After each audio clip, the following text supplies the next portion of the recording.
Hello, ഇന്ന് ഞങ്ങൾക്ക് ഫിലോപ്പി മീനാണ് കിട്ടിയത്. ഫിലോപ്പി മീനായാലും എന്ത് മീനായാലും മീൻ മുറിക്കണ പരിപാടി എപ്പോഴും ഞാനാണ് ഏറ്റെടുക്കാറുള്ളത്. അത് ഇന്നലെ തുടങ്ങിയ പരിപാടിയല്ല. ഞാൻ സ്കൂളിൽ പഠിക്കുന്ന കാലം പോലെ തന്നെ എനിക്ക് മീൻ മുറിക്കാൻ ഭയങ്കര ഇഷ്ടമായിരുന്നു.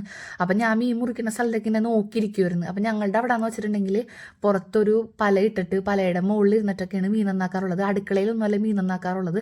ഇതിപ്പോൾ നമ്മൾ അപ്പാർട്ട്മെൻ്റ് ആയതുകൊണ്ടാണ് അകത്ത് നിന്ന് മീൻ മുറിക്കണത്. കാരണം നമ്മളെപ്പോഴും അകത്ത് നിന്ന് മീൻ മുറിച്ച് കഴിഞ്ഞിട്ടുണ്ടെങ്കിൽ അടുക്കളയിൽ എപ്പോഴും ഒരു സ്മെല്ലായിരിക്കും. അപ്പോൾ ഞാൻ മീൻ മുറിക്കുന്ന സമയത്തൊക്കെ എൻ്റെ വീട്ടിൽ ഇങ്ങനെ പൂച്ചയൊക്കെ ഇങ്ങനെ നോക്കിക്കണ പോലെ പൂച്ചയുടെ കൂട്ടത്തിൽ ഞാനും നോക്കിക്കും. അങ്ങനെ വളരെ ചെറുപ്പത്തിൽ തന്നെ മീൻ മുറിക്കാനൊക്കെ ഞാൻ പഠിച്ചിട്ടുണ്ടായിരുന്നിട്ടാ. പിന്നെ അറിഞ്ഞപ്പോൾ ഞാൻ കുറച്ച് നാൾ കഴിഞ്ഞപ്പോൾ ഞാൻ ഒറ്റയ്ക്ക് മീൻ മുറിക്കാറായി. അതായത് കത്തിയും കൊണ്ട് എനിക്ക് അങ്ങനെ മുറിക്കാൻ അറിയില്ല. കത്രികയും കൊണ്ട് ഞാനിപ്പോൾ എല്ലാ മീനും ഞാൻ മുറിക്കും. ഇപ്പം ഞണ്ടാണെങ്കിലും ഇപ്പം ഞണ്ടൊക്കെ നമുക്ക് ഒടിച്ച് നുറുക്കി എടുക്കാവുന്നല്ലേ ഉള്ളൂ. മിക്ക മീനുകളും ഞാൻ തന്നെ നന്നാക്കാറുള്ളത്. പിന്നെ അതേപോലെ അതിനു വേണ്ടി വലിയ സ്രാവ്, അതേപോലെ തെരണ്ടി, അതുപോലത്തെ മീനുകളൊന്നും വാങ്ങാറില്ല. അതുപോലത്തെയൊക്കെ നമ്മൾ മുറിച്ചിട്ട് തന്നെയാണ് വാങ്ങാറുള്ളത്. അപ്പം ഞാനിതേപോലെ വളരെ ചെറുപ്പത്തിലേ മുതൽ ഇങ്ങനെ മീൻ മുറിക്കുമ്പോഴും വീട്ടുജോലിയൊക്കെ ചെയ്യുമ്പോഴും എൻ്റെ വീട്ടിലുള്ളവർ പറയും, വീട്ടുജോലിയൊക്കെ വയസ്സായാലും ചെയ്യുക, പഠിക്കേണ്ട സമയത്ത് പോയിരുന്ന് പഠിക്കേണ്ട സമയത്താണെങ്കിൽ എനിക്ക് പഠിക്കാൻ ഭയങ്കര മടിയായിരുന്നു. എനിക്ക് ഒട്ടും ഇഷ്ടമല്ല. ഞാൻ വിചാരിക്കും എങ്ങനെയെങ്കിലും പ്രായം തികച്ചെടുക്കണം, അതിന് വേണ്ടിയിട്ട് ഞാൻ പഠിക്കാൻ പോയിരുന്നത്. എനിക്ക് ഒട്ടും ഇഷ്ടമല്ലായിരുന്നു. പക്ഷെ ഇപ്പം ഞാൻ വിചാരിക്കും എന്തെങ്കിലുമൊക്കെ കുറച്ച് പഠിച്ചിരുന്നെങ്കിൽ എനിക്ക് എവിടെയെങ്കിലും ജോലിക്ക് പോകുമായിരുന്നു. പക്ഷേ ജോലിക്കുള്ള കോഴ്സൊക്കെ ഞാൻ പഠിച്ചിട്ടുണ്ട്. ഞാൻ ലാബ് ടെക്നീഷ്യൻ പഠിച്ചിട്ടുണ്ട്, പിന്നെ മേക്കപ്പ് പഠിച്ചിട്ടുണ്ട്. പക്ഷേ ലാബ് ടെക്നീഷ്യനൊക്കെ നമ്മൾ രാവിലെ തന്നെ പോകണം. പിന്നെ ഞാൻ ട്രെയിനിങ്ങും കാര്യങ്ങളൊന്നും എടുത്തിട്ടില്ല. പിന്നെ എനിക്കെന്ന് വെച്ചിട്ടുണ്ടെങ്കിൽ അത്യാവശ്യം ഫോണൊക്കെ നോക്കി അത്യാവശ്യം കുക്കിങ്ങൊക്കെ ആസ്വദിച്ച് കുക്കിങ്ങൊക്കെ ചെയ്ത് പിന്നെ അതേപോലെ മൊബൈലൊക്കെ നോക്കി നല്ലോണം കിടന്ന് ഉറങ്ങിയൊക്കെ ജീവിക്കാനാണ് എനിക്ക് താല്പര്യം. പിന്നെ അതേപോലെ എൻ്റെ ഹസ്ബൻഡിനും ജോലിക്ക് വിടാൻ വലിയ താല്പര്യമൊന്നുമില്ല. ഞാനിപ്പോൾ വെറുതെ തമാശക്കൊക്കെ ചോദിക്കുമ്പോഴും ആൾ പറയും എന്തിനാ ജോലിക്ക് പോകണമെന്നൊക്കെ ചോദിക്കും. കഷ്ടപ്പാടുള്ള കാലത്ത് പോലും ഞാൻ ജോലിക്ക് പോയിട്ടില്ല. കാരണം ആൾക്ക് ഇഷ്ടമുള്ള ജോലിക്കൊന്നും പോകണത് ഒന്നാമത്തെ കാര്യം. അങ്ങനെ മീൻ മുറിച്ച് മീൻ ക്ലീൻ ചെയ്ത് ഒരു ഭാഗത്തേക്ക് വെച്ചിട്ടുണ്ട്. മീനുള്ള മസാല എൻ്റെ ഉമ്മയാണ് ഉണ്ടാക്കിയിട്ടുള്ളത്. പക്ഷെ ഞാൻ മീൻ വേറെ രീതിക്ക് വെക്കാമെന്നാണ് വിചാരിച്ചത്. ലാസ്റ്റ് ഉമ്മയുടെ രീതിക്ക് ഉമ്മയും വെച്ച് എൻ്റെ രീതിക്ക് ഞാനും വെച്ച് രണ്ടും കൂടി മിക്സ് ചെയ്തിട്ട് ഒരു പ്രത്യേക തന്നെ മീൻ കറിയാക്കി എടുത്തിട്ടുണ്ട്. അങ്ങനെ ഇത്താത്തയുടെ വീട്ടിൽ നിന്ന് കിട്ടിയ ചീരയുടെ ഇലയാണ്. ഇത്താത്ത എപ്പോഴും ചീരയുടെ വിത്തൊക്കെ വാങ്ങിയിട്ട് പാകിയിട്ട് ചീരയൊക്കെ ഉണ്ടാക്കാറുണ്ട്. ചീര മാത്രമല്ല ഒരുപാട് പച്ചക്കറികൾ ഉണ്ടാക്കാറുണ്ട്. വഴുതനങ്ങ, തക്കാളി, പിന്നെ പലതരം മുളകുകൾ എല്ലാം ഇത്താത്ത ഉണ്ടാക്കാറുണ്ട് കേട്ടോ. അപ്പോൾ ഇത്താത്തയുടെ വീട്ടിൽ രാവിലെ ഉമ്മിച്ച് പോയപ്പോൾ ചീര എടുത്തുകൊണ്ട് വന്നതാണ്. അപ്പോൾ ഫ്രിഡ്ജിൽ വെണ്ടയ്ക്കയും പിന്നെ അതേപോലെ ഉണക്ക ചെമ്മീനൊക്കെ ഉണ്ടായിരുന്നു. അപ്പോൾ ഞാൻ കരുതി ഇന്ന് എന്തെങ്കിലും മീൻ വാങ്ങിയിട്ട് ഉണക്ക ചെമ്മീൻ ചമ്മന്തി ഉണ്ടാക്കുക, പിന്നെ വെണ്ടക്ക കൊളുത്താന്ന് കരുതി. അപ്പോൾ അതെല്ലാം ഞാൻ മാറ്റി വെച്ചിട്ട് ഇന്നിപ്പോൾ ഏതായാലും ചീര എടുക്കാമെന്ന് കരുതി. അപ്പോൾ ചീര തേങ്ങയും മുട്ടയൊക്കെ ഇട്ടിട്ട് വെക്കാമെന്ന് കരുതി ചീര. അപ്പോൾ ചീര എനിക്ക് ഭയങ്കര ഇഷ്ടമുള്ള സാധനം തന്നെയുണ്ട്. ഞാൻ ചിലപ്പോൾ അന്വേഷിച്ചെടുക്കാറുണ്ട്. ഇതുപോലെ ഒരു ദിവസം ഞങ്ങൾ കൊടുങ്ങല്ലൂർ പോയ സമയത്ത് ചീര വാങ്ങിയിട്ട് ഓട്ടോയിൽ വെച്ച് ചീര മറന്നുപോയി. പിന്നെ ആ ചീര അന്വേഷിച്ചിട്ട് കിട്ടില്ല. കാരണം കൊടുങ്ങല്ലൂരുള്ളൊരു ഓട്ടോ ആയിരുന്നു. പിന്നെ നമ്മൾ 20 രൂപയുടെ ചീരക്ക് വേണ്ടിയിട്ട് കൊടുങ്ങല്ലൂർ വരെയും ബസ് കാശും ഓട്ടോ കാശും ചിലവാക്കി പോകണ്ടേ. ആ ചീര പോയി. പിന്നെ അത് കഴിഞ്ഞ് പിന്നെ ഞങ്ങൾ ചീര വാങ്ങിയിട്ടില്ല. പിന്നെ ഇത് പിത്താത്ത ഫ്രീ ആയിട്ട് തന്നതാണ്. പിന്നെ അതേപോലെ മീൻകറി എന്ന് ഞാൻ പറഞ്ഞില്ലേ, എൻ്റെയും എൻ്റെ ഉമ്മാടെയും കൂടി മസാലയാണ്. ഉമ്മ വേറൊരു രീതിക്ക് വെച്ച് ഞാൻ വേറൊരു രീതിക്ക് വെച്ച് എനിക്ക് ആകെ ദേഷ്യം വന്ന് ലാസ്റ്റ് ഞാൻ എൻ്റേതായ രീതിക്ക് ഞാനും കൂടി ഉണ്ടാക്കിയിട്ട് അങ്ങോട്ട് മിക്സ് ചെയ്തൊരു മീൻകറിയാക്കി. പക്ഷേ മീൻകറി അടിപൊളിയായിരുന്നു കേട്ടോ. പിന്നെ ചോറ് വെക്കണം, നമുക്ക് അടുപ്പില്ലാത്ത കാരണം നമ്മൾ ഗ്യാസുമ്മലാണ് ചോറൊക്കെ വെക്കാറുള്ളത്. പിന്നെ 1 മണിക്കൂർ കൊണ്ട് വേവുന്ന അരിയാണ്. കാരണം എന്താണെന്ന് വെച്ചിട്ടുണ്ടെങ്കിൽ റേഷനരി പെട്ടെന്നാകും. പിന്നെ നമ്മൾ പൈസ കൊടുത്ത് കടയിൽ നിന്ന് വാങ്ങിയ അരി 1 മണിക്കൂറൊക്കെ പിടിക്കും. പക്ഷെ എന്നാലും ഞാൻ ഒരുപാട് വേവുള്ള അരിയാണെന്നുണ്ടെങ്കിൽ റൈസ് കുക്കറിൽ വെക്കും. ഇത് ചീര ഒലത്താൻ വേണ്ടിയിട്ടുള്ള തേങ്ങ ചിരണ്ടിക്കൊണ്ടിരിക്കുകയാണ്. അപ്പം ഞാൻ തേങ്ങയൊക്കെ പണ്ട് മുതൽ തന്നെ ഭയങ്കര ഫാസ്റ്റായിട്ട് തേങ്ങയൊക്കെ ചിരണ്ടും. ഇതേപോലെ നോമ്പിൻ്റെ സമയത്താണെങ്കിലും എന്ത് സമയത്താണെന്നുണ്ടെങ്കിലും അടുക്കളയിൽ പണിയുണ്ടെങ്കിൽ അവിടെ ഞാൻ ഓടിയെത്തും. എൻ്റെ വീട്ടുകാർ ഓടിക്കും അടുക്കളയിൽ പണി ചെയ്യുമ്പോൾ. അതായത് ഇതിൻ്റെ ഒരു ആവശ്യമില്ല, നീ പോന്ന് പറഞ്ഞ് ഓടിക്കും. കാരണം ഒരുപാട് വെളിച്ചെണ്ണയും ഒരുപാട് സാധനങ്ങളൊക്കെ ഞാൻ തീർക്കും. എനിക്ക് ഒരുപാട് സാധനങ്ങൾ വേണം പാചകം ചെയ്യാനായിട്ട്.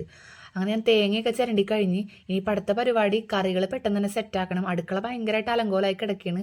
അതിപ്പോൾ വീഡിയോ കാണുന്ന ആൾക്കാർക്ക് മനസ്സിലാവും. നമ്മളിപ്പോൾ രാവിലെ എല്ലാ പണിയും കഴിഞ്ഞിട്ടായിരിക്കും അടുക്കള ക്ലീൻ ചെയ്യാറുള്ളത്. അല്ലാതെ നമ്മൾ അടുക്കള ആദ്യം ക്ലീൻ ചെയ്തിട്ട് പണിയെടുക്കാൻ പോയി കഴിഞ്ഞാൽ അടുക്കള വീണ്ടും വൃത്തികേടാകും. അപ്പോൾ ഞാനിപ്പോൾ കുറേ ദിവസമായിട്ട് അടുക്കളയിലൊക്കെ മര്യാദക്ക് കയറിയിട്ടും കുക്ക് ചെയ്തിട്ടൊക്കെ. കാരണം ഉമ്മച്ചി ഇല്ലാത്ത കാരണം എന്തെങ്കിലുമൊക്കെ തട്ടിക്കൂട്ടി വെക്കലാണ്. പിന്നെ ഇത്താത്തയും ഉണ്ടാവാറുണ്ട്. പിന്നെ കുറച്ച് ദിവസം മെഴുക്കരയിലും കാര്യങ്ങളൊക്കെ ആയിരുന്നു. അപ്പോൾ ഉമ്മച്ചി ഞാനും കൂടെ ഒരുമിച്ച് കുറേ നാൾക്ക് ശേഷമാണ് ഇപ്പോൾ അടുക്കളയിൽ കയറുന്നത്. അപ്പോൾ എനിക്ക് ഒറ്റക്കാകുമ്പോൾ കുക്ക് ചെയ്യാനായിട്ട് ഭയങ്കര മടിയാണ്. കാരണം ഹൈസിന് ഇപ്പോൾ എന്തെങ്കിലുമൊക്കെ ഫുഡ് വാങ്ങി കൊടുത്താൽ മതി. പക്ഷേ ഹൈസിനും ഭക്ഷണം കഴിക്കാൻ മടിയുള്ള കുട്ടിയൊന്നുമല്ല. നമ്മൾ കഴിക്കുന്ന എല്ലാ ഭക്ഷണവും അവൻ കഴിച്ചോളും. പക്ഷെ എന്നാലും അവരെന്തെങ്കിലും കൊടുത്താൽ മതി. അപ്പോൾ ഞാൻ കരുതും എനിക്ക് വേണ്ടിയിട്ട് ഉണ്ടാക്കണ്ടേ, പിന്നെ വേസ്റ്റ് ആകും. പിന്നെ ചോറ് വെച്ചാൽ തന്നെ 2-3 ദിവസമൊക്കെ ഉണ്ടാവും ഉമ്മച്ചില്ലാതിരുന്ന സമയത്ത്. പിന്നെ ഇനിയിപ്പോൾ അടുക്കള ക്ലീൻ ചെയ്യാമെന്ന് കരുതി. കാരണം എന്താണെന്ന് വെച്ചാൽ പണികൾ ഒരുവിധം ഒഴിഞ്ഞിട്ടുണ്ട്. ഇപ്പം എല്ലാം ഞാൻ അരിഞ്ഞും ക്ലീൻ ചെയ്തൊക്കെ വെച്ചിട്ടുണ്ട്. ഇനിയിപ്പോൾ അടുക്കള തുടക്കാം. എനിക്ക് അടുക്കള തുടക്കാതെ വീഡിയോ എടുക്കാനായിട്ട് എന്തോ പോലെയാണ്. അതുകൊണ്ടാണ് ഞാൻ മിക്ക ദിവസം ഞാൻ പിന്നെ ആവട്ടെ എന്ന് കരുതിയിട്ട് ഞാൻ തള്ളി നീക്കണത് കേട്ടോ. പിന്നെ അടുക്കള അത്യാവശ്യം ക്ലീനാണ്. കാരണം നമ്മളങ്ങനെ വലിച്ചുവാരി ഇടാറില്ല. പിന്നെ ഒരുപാട് സാധനങ്ങളൊന്നും അങ്ങനെ ഉണ്ടാക്കാറില്ല. കറിയൊക്കെ ചിലപ്പോൾ ഒരു ദിവസം ദിവസം വെച്ച് കഴിഞ്ഞിട്ടുണ്ടെങ്കിൽ 2 ദിവസമൊക്കെ കറികളും കാര്യങ്ങളൊക്കെ ഉണ്ടാവും. പിന്നെ 3ൻ്റെ അന്നാകുമ്പോഴത്തേക്കും എനിക്ക് കൂട്ടാൻ തോന്നൂല. 3ൻ്റെ അന്നാകുമ്പോൾ ഞാൻ എടുത്ത് കളയും. 2 ദിവസത്തിൽ കൂടുതൽ എനിക്ക് കറികൾ കൂട്ടണ ഇഷ്ടമല്ല. ഇപ്പോൾ ചിക്കൻ കറി ആണെങ്കിലും ബിരിയാണി ആണെങ്കിലും അത് ഒരു ദിവസം കൂട്ടുള്ളൂ ചിക്കൻ കറി. 2ാമത്തെ ദിവസം ആകുമ്പോൾ ഞാൻ അങ്ങനെ കൂട്ടാറില്ല കേട്ടോ. എനിക്ക് എന്തോ ഇഷ്ടമല്ല. കാരണം ഞങ്ങൾ ഒരുപാട് ആൾക്കാരുള്ള വീട്ടിൽ ജീവിച്ചായതുകൊണ്ട് ചിക്കൻ കറിയൊക്കെ വെച്ചിട്ടുണ്ടെങ്കിൽ ഒരു ദിവസം കൊണ്ട് തന്നെ അത് തീരും. പിന്നെ പിറ്റേ ദിവസമൊക്കെ ഇതേവരെ അങ്ങനെ തിന്നിട്ടില്ല. അത് എന്ത് കറിയാലും തിന്നിട്ടില്ല. ഇപ്പം കുറച്ച് നാളായിട്ടുള്ളൂ ഞാനിപ്പോൾ തലേ ദിവസം കറിയൊക്കെ ചൂടാക്കി കഴിക്കാൻ തുടങ്ങിയിട്ട്. കാരണം ഞങ്ങളുടെ വീട്ടിൽ ഇപ്പോൾ കറി വെച്ചിട്ടുണ്ടെങ്കിൽ അവസാനം ആകുമ്പോൾ തികയാതെ വരെയുള്ളൂ, അല്ലാതെ ബാക്കി വരാറില്ല. കാരണം ഒരുപാട് ആൾക്കാരുള്ള വീടായിരുന്നു.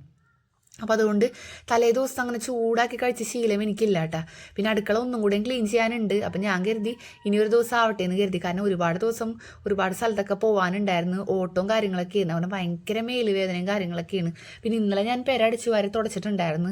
പിന്നെ അതുകൊണ്ട് വീടിൻ്റെ ഉള്ളങ്ങനെ വൃത്തികേടില്ല. കാരണം ഇന്നലെ പെരടിച്ചു വാരി തുടച്ചതിന് ശേഷം ഞാൻ പുറത്ത് പോയി വന്ന് പിന്നെ ആരും അങ്ങനെ ചവിട്ടി കയറിയിട്ടില്ല. പിന്നെ രാത്രിയാണ് ഞങ്ങൾ ഇത്താത്തറ അവിടെ നിന്നൊക്കെ വന്നത്. പിന്നെ ഞങ്ങൾ കൊടുങ്ങല്ലൂരൊക്കെ പോയേക്കിരുന്നു. അപ്പോൾ ചോറ് അവിടെ ആയിക്കൊണ്ടിരിക്കുന്നുണ്ട്. അതിൻ്റെ ഇടയിൽ ഞാൻ കുക്കിങ്ങിൻ്റെ കാര്യങ്ങളും പറയുന്നുണ്ട്. പിന്നെ പൊതുവെയുള്ള എല്ലാ വിശേഷങ്ങളും ഞാൻ പറയുന്നുണ്ട്. എൻ്റെ ചാനൽ ഏകദേശം സെറ്റായി വരുന്നുണ്ട്. ഇപ്പം എൻ്റെ വീഡിയോസൊക്കെ ഒരുപാട് പേര് ഷെയർ ചെയ്യുന്നുണ്ട്. അത് ഒരുപാട് പേരെന്ന് വെച്ചിട്ടുണ്ടെങ്കിൽ പരദൂഷണം പറയാൻ വേണ്ടിയിട്ട് മാത്രം. അത് എൻ്റെ പച്ചമാംസം തിന്ന് ജീവിക്കുന്ന ഒരുപാട് പരദൂഷണക്കാരുണ്ട്. അവരൊക്കെ എൻ്റെ വീഡിയോ ഷെയർ ചെയ്യുന്നുണ്ട്. എനിക്കിപ്പോൾ വീഡിയോയ്ക്ക് അത്യാവശ്യം റീച്ചും കാര്യങ്ങളൊക്കെ വരുന്നുണ്ട്. അങ്ങനെ ഇനിയിപ്പോൾ നമുക്ക് ചീര റെഡിയാക്കാം. അപ്പോൾ അതിന് വേണ്ടിയിട്ടുള്ളത് റെഡിയാക്കിയിട്ടുണ്ട്. പിന്നെ അതേപോലെ കൂർക്ക കുറച്ചുണ്ടായിരുന്നു. അപ്പോൾ അത് ചൂടാക്കാമെന്ന് കരുതി. അപ്പോൾ അത് കുറച്ചുള്ളൂ, ഒരു നേരത്തേക്ക് ഉണ്ടാവുള്ളൂ. അപ്പോൾ ചീരയും കൂടി ആകുമ്പോഴേ 2 നേരത്തേക്ക് ആവുമല്ലോ. പിന്നെ ഇനിയിപ്പോൾ നാളെ ഞായറാഴ്ചയാണ്. നാളെ ഞായറാഴ്ച സ്പെഷ്യലായിട്ടൊന്നും ഉണ്ടാക്കാമെന്ന് വിചാരിക്കുന്നില്ല. കാരണം ഫ്രിഡ്ജിൽ വേറെ മീനുകളൊക്കെ ഇരിക്കുന്നുണ്ട്.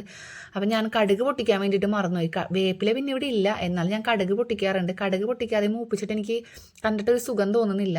പിന്നെ അതേപോലെ തേങ്ങയും പിന്നെ അതേപോലെ ചീരയൊക്കെ ഇട്ട് കൊടുത്തിട്ടുണ്ട്. അവസാനം ഒരു മുട്ടയും കൂടി പൊട്ടിച്ചൊഴിക്കാമെന്ന് കരുതി. കാരണം വളരെ കുറവാണ് ചീര വാടി വന്ന സമയത്ത്.